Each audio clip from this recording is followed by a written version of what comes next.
Berlin, 1944. The night air trembled long before the bombers appeared. Searchlights carved pale paths through drifting smoke, and on a reinforced concrete platform, a massive silhouette stood waiting. It was the 12.8mm Flak 40, the heaviest anti-aircraft gun Germany had ever built. A weapon so large, its barrel looked better suited for a battleship than for the sky. Metal clanked as the crew locked the loading tray into place. They understood what this gun could do. It could throw a shell nearly 15,000 meters upward, high into the thin air where Allied crews had once believed they were safe. Yet the gun's real strength lay in the secrecy surrounding it. Only a small circle of officers even knew it existed, and on this night, as the deep hum of engines grew across the horizon, that secret edged closer to its first true test. In the late months of 1943, Germany faced a crisis that grew louder every night in the sky. Allied bombers came in long lines that stretched across the horizon. Engines roared over cities that had once felt safe. Crews in Berlin and Hamburg watched the glow of fires reflect on windows, while ordinary anti-aircraft guns tried to push back clouds of heavy metal and noise. Each night showed the same result. Bombers flew higher. Their formations grew stronger. The old 88mm guns could not reach the new altitudes. Flak bursts faded below the bombers, leaving nothing between them and their targets. German commanders understood that the situation needed a weapon far beyond anything already on the battlefield. Inside the factories and workshops of the Reich, engineers worked under pressure that felt heavier than steel. Orders came from Hermann Göring and Albert Speer. They demanded a gun that could fire higher than any Allied aircraft could climb. The weapon had to bring down bombers flying above 14,000 meters. It needed enough power to shake the concrete platforms beneath it. Engineers knew the challenge. Metal would need to survive extreme pressure. Barrels had to be long and thick enough to direct a shell toward the edge of the stratosphere. Loading systems had to keep up with enormous shells, each one larger than a man's forearm. The project carried a sense of urgency that kept workers awake through the night. By early 1944, the first prototype stood in a Berlin test yard. Cold air wrapped around the steel frame as the weapon pointed upward for its first trial. Engineers checked every bolt. Ammunition crews tested the new lifting arms. The weapon seemed less like a gun and more like a giant tower shaped by war. When the first round fired, the ground vibrated. Dust lifted from boots. The shells screamed into the sky faster than most eyes could track. It reached a height that no German flak shell had ever touched. Men stared at the results in silence. The weapon's power gave them a sense of victory. Yet underneath that feeling ran a new fear. If the Allies discovered this gun too early, they would strike before Germany could fully deploy it. The High Command moved quickly. Only 2 cities would receive the new 12.8 gun. Berlin, the capital, needed protection. Above all, Hamburg, an essential port and industrial center, stood as the second. Concrete towers formed around the guns. Camouflage nets covered the upper platforms. Soldiers trained in small groups. Instructors repeated strict rules. Nothing about the gun's performance could be shared. No soldier could mention details outside the tower walls. Even Luftwaffe pilots received little information. The program existed inside a sealed circle. Training inside the Berlin Zoo Tower began during winter. Frost covered the steel each morning. Crews wore thick gloves to keep their hands from freezing against the cold metal. They practiced loading drills using wooden dummy rounds. These rounds weighed nearly as much as the real shells. Men learned to work in rhythm, lifting and locking the rounds into place with teamwork that left no room for confusion. The recoil system needed constant attention. If it malfunctioned, the force could tear internal parts apart. Engineers moved among the crew, checking pressure gauges, monitoring stress points, and adjusting the giant elevation gears. Commanders watched every detail. They understood that the gun offered a rare chance to challenge Allied air power. The gun's reach meant it could attack bombers far before they reached urban centers. Yet the weapon had weaknesses that needed hiding. Each shell required more resources than 3 ordinary flak rounds. Ammunition production strained factories already hit by shortages. The gun's size made repositioning impossible. It could only defend the city where it stood. German leadership feared that if Allied scouts ever photographed the weapon, the enemy would change altitude tactics or send special missions to destroy it. By spring of 1944, the crews knew the gun as if it were a living part of the tower. They understood the vibration that ran through the floor when the barrel reached full elevation. They recognized the soft click of gears before the massive arm locked into firing position. Every man sensed the weight of responsibility. They could not afford mistakes. One misaligned shell could cause catastrophic failure. One overheated mechanism could render the weapon useless in the middle of an air raid. As Allied raids grew more frequent, tension inside the flak towers increased. Reports from Hamburg arrived with similar stories. Crews trained day and night. Ammunition stores filled the lower rooms. Radar operators on the upper floors learned to track bombers far outside the city limits. The 12.8 gun depended on accurate timing and elevation data. A shell had to meet a bomber at immense height, with almost no room for error. The pressure on the radar teams matched the pressure on the gunners. Every link in the chain needed to hold. Soldiers whispered among themselves about what would happen the first time the gun fired in combat. Some believed the Allies would feel the effect immediately. Others feared the gun might fail under real conditions. Rumors spread through the towers, stairwells, and barracks rooms. Men wondered if the Allies suspected anything. They also wondered how long Germany could keep the project hidden. The stage now stood fully built. The crews were trained. Ammunition waited in stacks. Radar screens flickered in dark rooms. The 12.8 gun stood ready on its platform above the city. All that remained was the arrival of the next Allied raid.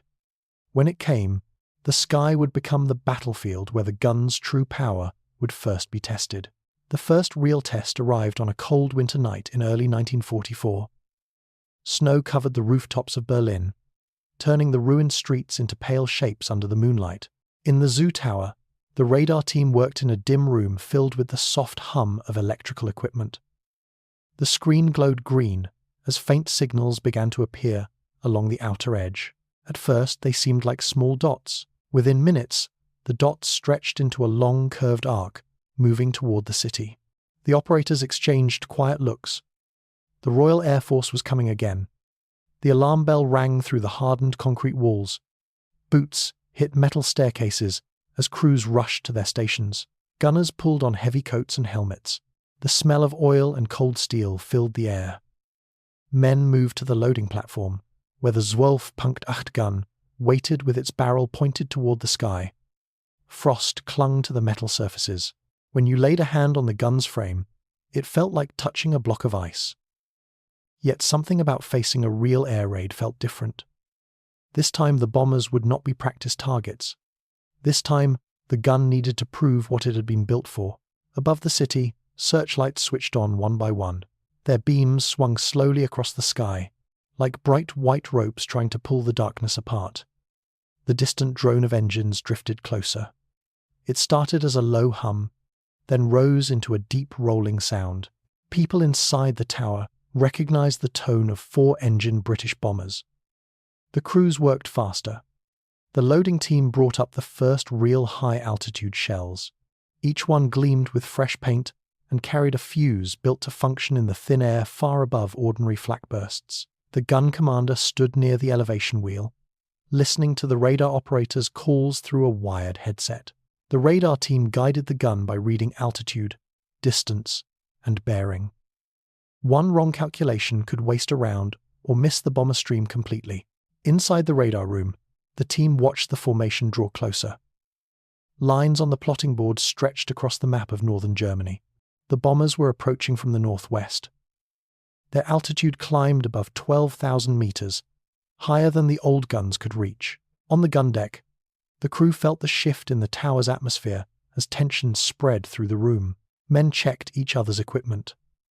Gloves tightened around cold fingers. The loading tray lifted the first shell. Its weight required 2 men to guide it into position. The locking mechanism slid shut with a solid metal click. The massive breech closed like the door of a vault. The commander waited for the final range correction. Radar gave it. A simple number, but it meant the weapon was now aligned with the high arc of the bomber stream. The firing signal arrived. The commander raised his arm. The crew held their breath. When the hammer struck, the gun released a blast that shook the entire platform. Concrete vibrated. Dust fell from overhead beams. The recoil system hissed as the barrel slid back and returned to position. A bright flash lit the deck, then disappeared into the dark. The shell shot upward with unbelievable speed, rising toward the thin, freezing air above the clouds. A distant glow appeared high above the city. The explosion looked almost unreal at that height, like a small star forming in the night sky. The crew watched as more radar corrections came through. The loading team slammed another round into the breach. Again the tower shook. Again the gun kicked back with force strong enough to make the metal structure groan. Outside, the Allied crews noticed something strange. Pilots saw bursts far higher than usual. They reported shells exploding at levels they had never seen German flak reach before. Some believed they were witnessing stray shells from ships in the Baltic. Others thought the bursts were some kind of atmospheric reflection. None imagined that a new weapon had entered the fight. Inside the tower, the German crew felt the strain of rapid firing. The heat inside the barrel climbed with every shot. Steam rose from the recoil cylinders. Men wiped frost and sweat from their helmets. The gun's elevation gears creaked under repeated adjustments. Each cycle demanded perfect coordination. The gun could not fire rapidly like the lighter weapons below. Every shot needed precise timing. A few minutes into the firing, the loading crew experienced a problem. One round jammed in the lifting arm. The mechanism locked halfway through a movement. Two men pushed their shoulders under the heavy tray, trying to force it back into alignment. The cold metal resisted. Engineers rushed from the side room with tools, working to free the jam before the next firing command arrived. The gun stood silent for several tense moments. The commander watched the radar clock tick. Bombers continued toward the center of Berlin. Finally, the tray snapped into place. The shell slid into the breach. The commander gave the signal. The next blast echoed across the city. More bursts appeared in the upper sky. The radar team reported new data. One cluster of bombers shifted formation. Another group climbed higher. The Allies were reacting to the unexpected high-altitude fire. Through the smoke and haze above Berlin, one bomber changed its course sharply. Pilots later recalled hearing a strange crack against the fuselage, the kind of sound flak rarely made at that height. The aircraft dropped out of formation, trailing a slow line of vapor. The crew managed to keep it steady, but they knew something had struck them in a place they had always believed was safe. Back in the tower, the German crew sensed both success and unease. They had proven the gun could reach the highest bomber streams. They had shown that the weapon could shape the raid before the bombers reached the city center. But the gun had also revealed its presence. The Allies now knew something new was firing from Berlin. As the last echo faded, the crew prepared the weapon for cooling. Steam rose from vents. The barrel released heat like an iron pulled from a forge. Radar teams switched back to tracking retreating formations. The gun had passed its first test, yet this success carried a cost. The enemy had seen the bursts. Analysts would ask questions. Recon flights would soon come searching. In the days after the Berlin raid, strange reports began to move quietly through Allied intelligence channels. RAF crews mentioned bursts far above the usual flak ceiling. They described small flashes in the upper sky, higher than 13 or 14,000 meters. Many pilots felt confused, since German flak rarely reached such altitudes with any real force. Some navigators believed they had misread their altimeters. Others thought the bright flashes came from lightning trapped inside clouds. The first messages caused little concern. Analysts in London did not know that a new gun had fired its first real rounds. They only saw a few unusual details buried in routine mission debriefs. As more raids flew over Germany in early 1944, similar reports continued. Pilots flying over Hamburg described small blossoms of white light, almost at the edge of their visibility. The bursts looked different from the thick, heavy flak they had grown used to dodging. These explosions seemed sharper, brighter, and strangely distant, as if they came from a layer of sky rarely disturbed by war. The words "high burst" appeared again and again on paper forms sorted each morning by tired intelligence officers. Inside a quiet room at RAF Bomber Command headquarters, a group of analysts gathered around a long wooden table. Maps, altitude charts, and thin sheets of typed reports covered the surface. One officer pointed at a cluster of comments circled in red. The notes all referred to bursts above 14,000 meters. He did not understand how German guns could reach so high. The RAF knew the limits of German 88mm guns. They also knew the older 105mm guns topped out far below the reported bursts. The group debated the possibilities. One officer suggested that the German radar network had improved and might now give better fire control solutions. Another believed that the enemy was using larger naval guns brought inland, though moving such weapons would be difficult. A third suspected experimental rockets. The tension grew as the discussion circled without answers. Intelligence work rarely offered clear conclusions. Sometimes a single, uncertain detail could lead to weeks of questions. Meanwhile, across the Atlantic, American analysts in Washington reviewed their own reconnaissance photographs from flights near Hamburg. One image caught attention. It showed a large structure rising from a flak tower, but the angle made it difficult to identify. The dark lines on the print suggested a long barrel or a loading crane. The officers debated the shape. Some argued it looked like a communication mast. Others believed it resembled artillery too large for normal tower guns. Several copies of the image were marked for further study. While Allied analysts struggled to understand the new clues, German command became increasingly uneasy. News from Berlin confirmed that RAF crews had mentioned unusual bursts. Commanders feared the Allies would soon send special reconnaissance flights to search for the source. Orders circulated quietly through Luftwaffe headquarters. Crews in Berlin and Hamburg were instructed to limit the firing of the 12.8 gun to only the most necessary moments. Ammunition was to be used carefully. All records of test results were moved into sealed rooms inside fortified basements. Inside the zoo tower, the atmosphere changed. Soldiers felt the weight of secrecy grow heavier. Engineers whispered about Allied attention. Radar operators sensed the shift too. Every time they saw aircraft at high altitude, they wondered if the enemy was probing the defenses. The gun crew practiced loading drills, but avoided unnecessary firings. Each shot risked revealing the gun's position. The weapon had reached the bombers, but now the enemy might reach back. Tension grew further when a Luftwaffe pilot crashed in Denmark after suffering engine failure. The pilot survived and was captured by local resistance fighters. British intelligence questioned him. A few days later, during the interrogation, the pilot mentioned something that caught immediate attention. He described hearing about a tall flak tower in Berlin with a giant gun that shook the whole building. He did not know its exact model or purpose. He only repeated words heard inside a mess hall. But to British intelligence, even small hints mattered.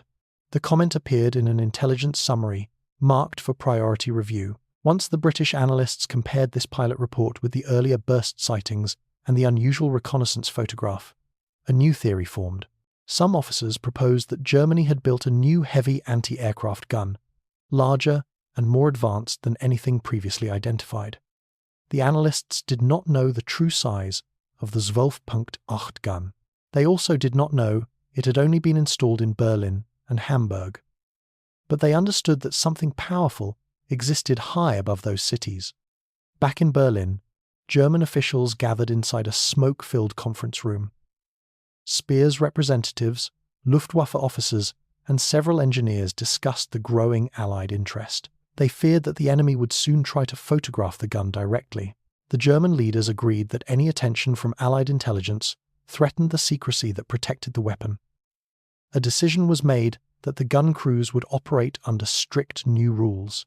Every piece of ammunition would be tracked. Every firing order would require approval.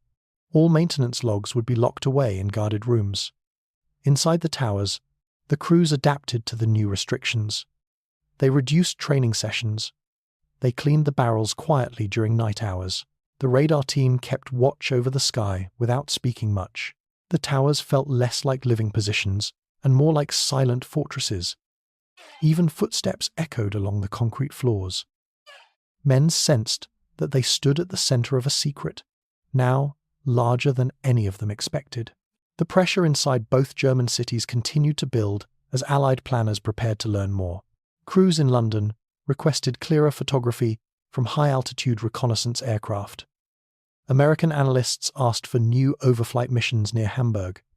Nothing remained casual anymore. The mystery of the high bursts grew into a problem that demanded answers. By the end of early spring, the Allies had moved beyond simple curiosity. They did not know what the new German gun looked like or how far it could truly reach. But they understood one thing clearly: something powerful waited above Berlin and Hamburg. The first deliberate search for the new weapon began in the late spring of 1944. Allied planners no longer relied on scattered pilot reports or captured comments. They wanted direct proof. At AF bases in England, crews prepared reconnaissance aircraft built to fly higher and faster than the bombers they usually protected. These aircraft carried cameras with long lenses and special film designed to capture fine details from great distance. Pilots received new instructions. They were to fly near Berlin and Hamburg, provoke the heavy flak positions, and record whatever fired back. The missions were dangerous. Flying close to major German cities placed the aircraft within reach of fighters and radar-guided flak. Yet the reconnaissance crews accepted the risk. Their flights began at dawn, when sunlight illuminated rooftops and towers, but before the Luftwaffe launched too many interceptions, the engines warmed on the airfields as crews reviewed maps marked with suspected tower locations. They circled key areas where earlier photos showed tall structures with strange shapes. Every detail mattered now. A single clear image could confirm the existence of the mysterious gun. Inside the Zoo Tower in Berlin, the radar team soon noticed unfamiliar flight patterns. Aircraft appeared alone instead of in large formations. They flew in straight lines that did not match typical bombing routes. Their altitudes shifted slowly, as if testing the air defenses. German officers understood that responding too quickly could reveal the weapon's exact position, yet ignoring the flights risked allowing the enemy to gather photographic evidence. The tower felt trapped between two unwanted choices. On the loading platform, the men stood beside the 12.8 gun, waiting for orders. Cold wind blew across the deck. The train lines below looked like thin metal marks cutting through the city. The gun stood silent, its barrel angled downward to avoid attention. Engineers inspected the elevation gears and recoil systems again. They knew that the Allies were watching. Any mistake could expose the tower in ways Germany could not afford. The crew talked in soft voices, trying to guess which direction the enemy aircraft would come from next. Hamburg faced the same problem. Smoke from earlier raids drifted over parts of the city, giving the air a faint grey tint. The tower there watched the sky for reconnaissance flights. German officers ordered the crew to keep the gun covered by large canvas sheets during the day. Nets and wooden panels disguised the weapon's outline. Workers spread soot and paint to break the shape so the barrel looked like part of the tower's roof. Maintenance crews worked mostly at night, so that anyone looking from the air would only see a dark, uneven surface. Allied reconnaissance missions increased with each passing week. Pilots flew circles at high altitude, hoping to lure the gun into firing. They angled their aircraft to force the towers into action. Some pilots slowed their speed slightly, hoping the German radar would misread their intentions. Others climbed to extreme heights to test the limits of the unknown weapon. Every maneuver carried risk. The slightest mistake could bring them within reach of lighter flak or nearby fighters. Still, they pressed forward. The mystery needed answers. Inside the Berlin Tower, commanders debated the next steps. They knew that silence might be safer than firing, but they also understood that the enemy's curiosity would only grow. One officer argued that firing a single round might mislead the Allies. Another proposed that the tower should avoid firing altogether, hoping the enemy would lose interest. The discussions continued, filling rooms thick with cigarette smoke and faint echoes of distant explosions. The tension finally broke when a reconnaissance aircraft flew directly over the city at a higher altitude than usual. Radar tracked it clearly. The path ran close enough that the gun crew received a conditional firing order. They prepared a single round. The loading tray lifted the heavy shell slowly. The breech locked in place. The crew kept movement steady. The commander waited for the precise moment, then gave the signal. A flash bloomed in the high sky. The shell burst near the aircraft, though still far enough not to destroy it. The pilot saw the burst clearly.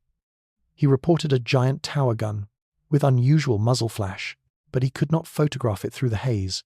The Allies now understood that the high bursts came from a fixed position. That knowledge made them even more determined to identify the weapon. They prepared more flights, some at sunset, some at dawn, each one aimed at catching the tower in better light. They calculated the possible height of the gun based on the angle of the bursts. They compared distances on maps with the bombers' flight paths. Step by step, they built a clearer picture of what they faced. At the same time, German engineers became more aware of the danger. They noticed cracks forming in the recoil housing from earlier firings.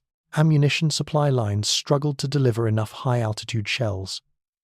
The giant gun demanded constant attention, yet spare parts arrived slower each month. Some systems showed signs of wear that worried the engineers. If the Allies continued pushing for answers, the Germans feared the gun might fail under pressure. Expose itself. At the wrong moment, as the nights grew warmer, the towers in both cities carried a silent weight. Crews watched the skies with unease. Every dot on the radar screen felt like a test. Every reconnaissance flight carried the risk of discovery. The weapon that promised protection now felt like a secret too fragile to hold. By the end of the season, the Allies had not yet seen the gun clearly, but they had proof that something powerful waited on the towers. Their plans shifted from simple observation to active investigation. The next step would not be passive flights, but a direct attempt to expose and analyze the weapon before the war changed again. By the summer of 1944, the war pressed harder against Germany from every direction. Factories struggled to produce enough steel and ammunition. The flak towers, once symbols of strength, now carried the burden of a country fighting simply to survive. Inside the Zoo Tower, the 12.8 gun stood ready, but the crew sensed that each new raid might be harder to face than the last. The weapon depended on parts that came from distant factories, and many of those factories now lay in ruins. Trucks bringing ammunition arrived late or failed to arrive at all. The crews rationed shells with careful attention, knowing they could not waste a single round. Allied intelligence expanded its efforts as well. Reconnaissance flights flew closer than before, often appearing over Berlin during early morning, when the sunlight revealed the edges of camouflage nets. Some pilots flew so high that even the German radar system struggled to track them. These missions carried better cameras, sharper lenses, and film capable of capturing faint shapes at long distances. The Allies hoped to see the hidden gun directly, even if the image was blurred. The German towers responded by tightening their secrecy further. Workers added new layers of nets. Wooden panels shaped like rooftop structures hid the barrel when not in use. Despite these efforts, the pressure inside the tower grew with every reconnaissance flight. The crews felt watched from the sky. The radar operators recognized the same aircraft making repeated passes. They knew the Allies would not stop until they understood what stood on the concrete platform. Commanders inside the tower discussed possible outcomes. If the weapon was exposed, the Allies might send heavy bombers specifically to destroy it. Worse, they might adjust their flight altitudes to avoid the gun's reach entirely, reducing its value. The thought weighed heavily on the officers. Then the war shifted even more sharply. News arrived that Allied forces had landed in Normandy. Reports described armies moving through France, pushing east. The German command now needed every available weapon to protect what remained of the Reich. They ordered the 12.8 crew to prepare for the possibility of continuous air attacks. This meant more strain on the gun and more risk of damage. Engineers inspected the recoil system daily. They found new cracks in the metal. They tightened bolts and reinforced joints. But the long months of heavy use left marks. Steel that once looked polished and strong now carried scratches, dents, and signs of fatigue. Hamburg faced the same danger. That tower had survived many raids, but had also suffered repeated shaking from bombs exploding nearby. The structure itself felt tired. Workers noticed that some ammunition elevators stuck more often. Chains along the lifting systems needed frequent repairs. The tower's upper platform had been hit by shockwaves strong enough to loosen concrete around the edges. Despite these issues, the 12.8 gun in Hamburg remained operational. Crews there stood ready each night, even as the city below burned during intense raids. As Allied pressure increased, German officers received secret orders from higher command. They were told that if the towers were ever in danger of capture, all documents related to the 12.8 gun must be destroyed. Technical notes. Firing tables and maintenance logs were to be locked in steel cabinets. Those cabinets were to be burned or blown apart if necessary. The gun itself was to be sabotaged. The Reich did not want the Allies to understand the weapon's real performance. Even in the final months of war, secrecy remained a priority. Inside the Berlin Tower, the crew prepared for harsher raids. Each bombing night felt heavier than the one before.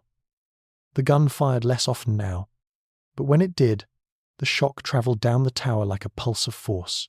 One evening, during a long raid, the 12.8 fired a series of rounds into the upper sky. The radar team reported a bomber cluster approaching at great altitude. The commander ordered a controlled series of shots. The gun fired once, twice, then a third time, the barrel glowing faintly red at the edges. The aircraft veered off course and began to fall behind the formation. The German crew watched radar traces shift. They did not celebrate. The weapon had done its job, but the crew also saw the recoil housing shake harder than it should. More raids followed. The gun's barrel grew more worn each week. Engineers used long rods to measure internal smoothness and found the rifling degrading. Replacement barrels existed, but delivering something so large into a besieged city became nearly impossible. A few days after another series of firings, a maintenance officer quietly told the commander that the weapon might fail if pushed too hard. It was a warning the crew could not ignore. Meanwhile, Allied intelligence continued its search. One reconnaissance flight near Hamburg managed to photograph the tower from a favourable angle. The image showed long shadows stretching across the platform. Analysts noticed an unusual shape pointing upward, though the camouflage made details unclear. The photo was not perfect, but it confirmed the Allies' suspicions. A heavy gun of unusual size existed. The discovery made the Allies more determined to finish their work. By late 1944, the German High Command realized that the towers might soon face ground forces as well as bombers. The Soviet advance from the east moved faster than predicted. Officers inside the towers received updated instructions. If Soviet forces approached Berlin, the crews must disable the 12.8 gun permanently, using explosives. They were to destroy the barrel, breach the loading system, and make the weapon impossible to repair. They took no pride in preparing to destroy something they had served for so long. But they understood the orders. The weapon had power, and power could not fall into enemy hands. As the front lines moved closer each week, the crews felt the atmosphere in the tower shift from secrecy to survival. When 1945 began, the towers in Berlin and Hamburg stood like islands, surrounded by a sea that kept rising. The war pressed against every wall, every street, and every room inside the great concrete blocks. The crews no longer spoke about victory or long-term plans. They spoke only about keeping the gun working long enough to defend the city for another night. Each day grew shorter. Each raid seemed louder. The barrels of the 12.8 guns carried scars from a year of heavy use. Engineers checked them again and again. But they knew that metal tired, just like men. As winter melted into early spring, the last phase of the war arrived quickly. Soviet forces approached Berlin from the east, pushing through towns and villages at a speed that shocked German commanders. They brought artillery, tanks, and infantry in great numbers. News travelled fast inside the city. Soldiers in the tower understood that the end was coming. Officers gathered in low-lit rooms to discuss what to do with the 12.8 gun. The final orders came quietly. If the tower was at risk of capture, the crews must destroy the weapon at once. In Hamburg, the situation was similar. British forces advanced from the west. The city prepared for surrender. The tower's gun crew received the same instructions. Before anything else, they needed to burn documents. They removed firing tables. They removed firing tables, technical drawings and range calculations from steel cabinets. They tore apart notebooks and personal logs. Pages fell like ash through the air as piles of paper burned in metal drums. The smell of smoke mixed with the cold wind. Men watched the flames rise, knowing they were erasing the history they had helped create. Back in Berlin, the final weeks felt like a long echo of everything that had come before. The tower shook daily from ground artillery. Dust fell from the ceiling. The gun fired rarely now, because ammunition was nearly gone. When a shell did load successfully, the recoil felt weaker, as if the weapon itself understood the war was ending. The crew moved with calm discipline. They had worked together for more than a year. Now they prepared to say goodbye to the gun they had served. When Soviet troops moved into the outer districts, the tower received its final command. Engineers placed explosive charges inside the breach and around the elevation gears. They wrapped fuses carefully, checking each connection. The officers gave the signal. A dull, heavy blast sounded inside the tower. The 12.8 gun lay silent, broken and beyond repair. The weapon that once sent shells into the stratosphere now stood as a twisted piece of steel. The crew walked away without ceremony. There was nothing more to do. A few days later, Soviet troops entered the tower. They found scattered papers, burnt documents, and the wreck of the giant gun. Soldiers photographed the remains. Engineers measured fragments. They collected pieces of the breech and sections of the barrel, hoping to understand what the weapon had once been. But without the original tables, the full story remained hidden. Much of the gun's true capability had died with the documents German crews destroyed. Hamburg's tower fell shortly after. British technical teams entered the structure. They removed damaged ammunition, broken tools, and parts of the loading system. They photographed the shape of the weapon beneath its camouflage, but by then the barrel had been disabled as well. British officers asked questions. Yet the German crews, now prisoners, could offer only fragments of memory. Many did not know the full details themselves. The gun had been built in secrecy and served under secrecy. Most of its story remained locked inside the destroyed documents. After the war ended, Allied technical missions collected every scrap of information remaining. American and British engineers examined recovered metal. They tested shells found in storage. They compared fragments to design notes captured from other German factories. Gradually, they confirmed that the 12.8 gun had fired higher than expected and that its performance exceeded most wartime estimates. The findings were classified immediately. Reports vanished into secure archives. Only a few officers and engineers ever read them. Years later, researchers who studied the post-war technical files found only vague references to a high-altitude experimental flak system. Many details were missing. Diagrams were incomplete or censored.